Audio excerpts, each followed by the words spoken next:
지금은 해가 막 져서 잘 보이지 않을지라도 이따가 조금만 지나면 요즘 참 별이 잘 보입니다.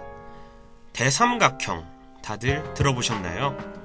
겨울철의 대삼각형은 밤하늘의 별을 찾는 길잡이 역할을 하는 중요한 지침이 됩니다. 우선 한 번쯤은 들어봤을 북극성과 북두칠성. 북반구에 살고 있는 우리에게 있어서 밤하늘의 별을 찾는 데에 가장 중요한 역할을 한다고 볼 수 있습니다. 겨울 밤하늘엔 유난히 밝은 별들이 많이 보일 겁니다. 그건 밤하늘에 보이는 1등성 별들 중 거의 절반 가까이가 겨울 하늘에 있기 때문이죠. 대표적인 별자리는 오리온 자리입니다. 오리온 자리에 알파별인 베텔기우스, 그리고 베타별인 리젤이 있죠. 장구 모양으로 생긴 오리온 자리의 잘록한 허리 부분에 일직선상에 쪼로록 있는 별 3개가 보이시나요? 보통 이 별들을 삼태성이라고 부르기도 합니다. 오리온 자리 북서쪽에서는 커다란 V자 모양을 만날 수 있습니다. 전설에 의하면 바로 오리온을 들이받으려고 달려드는 황소의 뿔 달린 머리라고 합니다.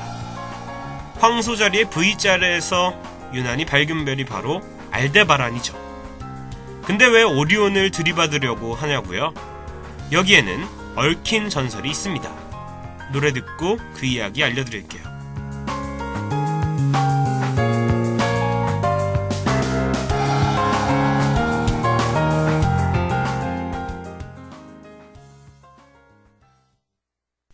찌그러진 커다란 H자 모양의 별자리는 사냥꾼 오리온의 몸통입니다.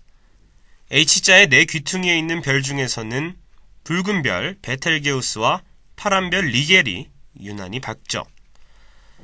중간에 나란히 빛나는 별 3개는 오리온의 허리띠인데요. 그리스 신화에 따르면 포세이돈의 아들 오리온은 달의 여신 아르테미스와 사랑에 빠졌습니다. 하지만 이를 못마땅하게 여긴 그녀의 오빠 아폴로는 아르테미스를 속여 그녀가 쏜 화살에 오리온을 죽게 했죠. 제우스는 슬픔에 빠진 아르테미스를 위해 오리온을 별자리로 만들어 주었습니다.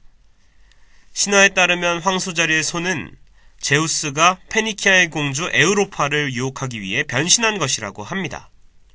이렇게 해서 황소자리와 오리온 자리가 탄생하게 되었습니다. 어떠신가요 하고 여러분? 이미 알고 계셨던 분들도 있고 오늘 처음 듣게 되신 분들도 있을 텐데요. 이처럼 별자리의 별 하나하나에는 그에 얽힌 전설이 있습니다. 과거의 사람들이 하늘의 별을 바라보며 이런 생각을 했다는 게 참 감성적이면서도 신기한 것 같습니다. 하늘을 보면서 과거의 그들과 생각을 공유하는 느낌인데요. 여러분들이 좋아하는 별자리나 그 이야기가 궁금해지는 밤입니다. 노래 듣고 올게요.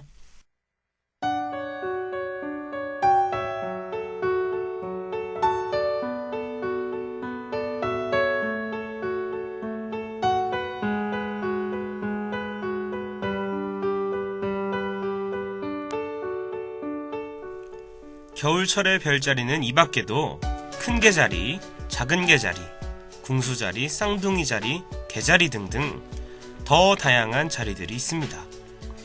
여기엔 각각 재미있는 이야기들이 얽혀있죠. 전 초등학교 때 별자리를 배우고 와서 부모님께 국자 모양 북두칠성을 아시냐고 자랑을 했던 기억이 나는데요. 여러분은 밤하늘 별자리에 대한 자신만의 이야기들이 있으신가요?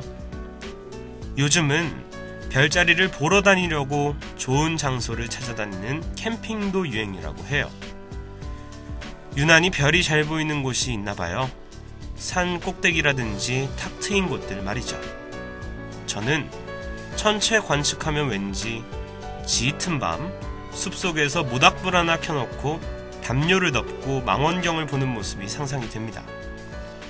까맣게 보이는 나뭇가지들 사이로 찬란한 밤하늘이 비춰지는 거죠. 옆에 사랑하는 사람과 같이 있다면 정말 더할 나위 없겠습니다. 참! 우리 학교도 천체 관측하면 웬만큼 뒤지지 않는 장소인 것 같은데요. 높은 해발고도와 탁 트인 하늘, 별이 잘 안 보이신다 하는 분은 해당관 옥상으로 올라오셔도 좋을 것 같네요. 정말 끝내준답니다.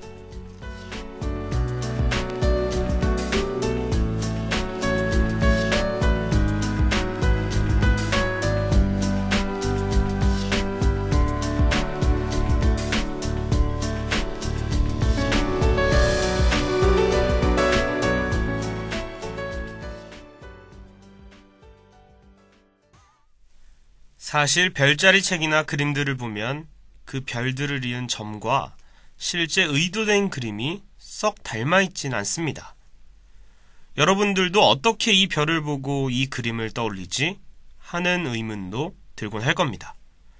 하지만 그만큼 옛날 사람들의 상상력이 풍부했다는 뜻이 아닐까 생각이 들면서 그 옛날 맑은 하늘에 총총 박혀있는 별들을 올려다보면서 그들은 저 너머엔 뭐가 있을까 끊임없이 궁금해했고 밤새 별을 보며 생각하고 고민했습니다. 그게 바로 별자리에 얽힌 전설들이 된 거죠. 어떻게 보면 참 우리보다 나아 보이기도 합니다. 현대인들에게서 찾아볼 순 없는 창의성과 그런 순수한 말이죠. 그래서 우리도 조금은 옛사람들을 닮았으면 좋겠습니다.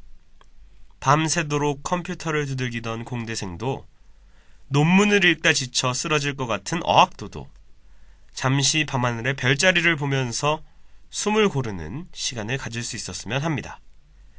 옛사람들이 왜 그렇게 하늘을 봤는지 오늘날의 우리도 아주 조금은 알 수 있지 않을까 생각해 보면서 오늘의 음악방송은 여기서 마치도록 하겠습니다. 모두 즐거운 밤 되세요.